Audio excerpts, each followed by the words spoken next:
Hi hello welcome to zoster media. అప్పుడేమో ప్రియుడు ఇప్పుడేమో ప్రియురాలు.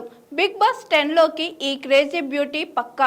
బుల్లితెర ప్రేక్షకులను అలరించేందుకు బిగ్ బాస్ సీజన్ మళ్ళీ రెడీ అవుతుంది. తెలుగు, తమిళ, హిందీ, కన్నడ ఇలా అన్ని ప్రముఖ భాషల్లోనూ త్వరలోనే బిగ్ బాస్ రియాలిటీ షో షురూ కానుంది. తెలుగు విషయానికి వస్తే ఇప్పటికే ఈ రియాలిటీ షో 9 సీజన్లు పూర్తి చేసుకుంది. ఇప్పుడు ల్యాండ్ మార్క్ 10వ సీజన్ కోసం రెడీ అవుతుంది. ఈసారి బిగ్ బాస్ షోకు మరిన్ని హంగులు దిద్దనున్నారు. కంటెస్టెంట్ల ఎంపికలో కొత్త స్ట్రాటజీ అమలు చేస్తున్నారు. అలాగే గేమ్స్, టాస్కుల నిర్వహణలోనూ సమూల మార్పులు చేయనున్నారని తెలుస్తుంది. ప్రస్తుతం ఉన్న సమాచార ప్రకారం ఆగస్టు ఆఖరి వారం లేదా సెప్టెంబర్ మొదటి వారంలో బిగ్ బాస్ తెలుగు సీజన్ 10 ప్రారంభం కానుంది. ఇప్పటికే బిగ్ బాస్ అగ్ని పరీక్ష సీజన్ 2 ఆడిషన్స్ కూడా స్టార్ట్ అయ్యాయి. మరోవైపు ఈసారి బిగ్ బాస్ హౌస్లోకి అడుగుపెట్టే కంటెస్టెంట్స్ ఎవరన్నది ఆసక్తికరంగా మారింది. ఇందుకు సంబంధించి సోషల్ మీడియాలో పలువురి సెలబ్రిటీలు, సోషల్ మీడియా ఇన్ఫ్లుయెన్సర్లు, యూట్యూబర్లు పేర్లు బాగా వినిపిస్తున్నాయి.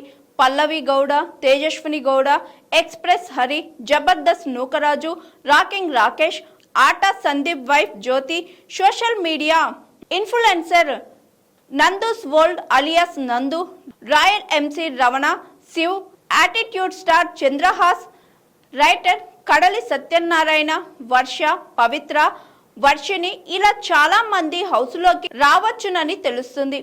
పై లిస్టులో ఉన్న వారు వస్తారో లేదో తెలియదు, కానీ ఒక ప్రముఖ సీరియల్ నటి మాత్రం ఈసారి ఖచ్చితంగా బిగ్ బాస్ లోకి వచ్చే అవకాశం ఉందని తెలుస్తుంది. ఆమె మరెవరో కాదు, కావ్యశ్రీ. అదేనండి, big boss Telugu season 8 winner Nikhil Maliyakkal మాజీ లవర్. ప్రస్తుతం తెలుగుతో పాటు కన్నడలోను సీరియల్స్ చేస్తుంది ఈ అందాల తార. అలాగే పలు టీవీ షోలను సందడి చేస్తుంది. ఇక సోషల్ మీడియాలోనూ ఈ ముద్దుగుమ్మకు భారీ ఫ్యాన్ ఫాలోయింగ్ ఉంది.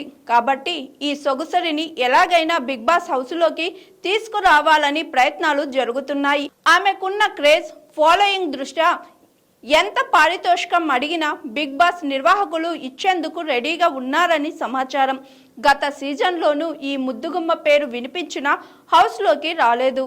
అయితే ఈసారి మాత్రం కావ్యశ్రీ ఖచ్చితంగా బిగ్ బాస్లో సందడి చేయనున్నదని సమాచారం.